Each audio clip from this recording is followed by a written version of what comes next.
तिसरा प्रश्न की एखाद्या व्यक्तीला हृदयरोगाची काही लक्षणं जाणवतच नाहीयेत, म्हणजे हृदय अगदी तंदुरुस्त आहे असं म्हणता येईल का? समज की गैरसमज?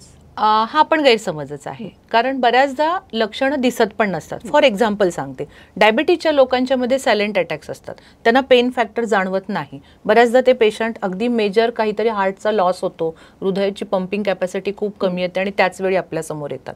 काही वेळा छोटी छोटी लक्षणं असतात पण ती आपल्याकडून दुर्लक्षित झालेली असतात. जसं ॲसिडिटीज होते, मला थकवा येतो, ज्याला क्रोनिक फटिक सिंड्रोम म्हणतो, की थोडं काम केलं की पडून राहावंसं वाटतं, किंवा मला आळस येतो, कुठलंही काम करायची इच्छा होत नाही. इवन दो सेक्शुअल कॅपॅसिटी कमी येणं, कुठल्याही गोष्टीमध्ये इंटरेस्ट न येणं, ही सुद्धा काही वेळा म्हणजे एजिंग फास्ट होते, तर त्यांच्यामध्ये पुढे जाऊन हार्ट अटॅकचे चान्सेस हे असतात.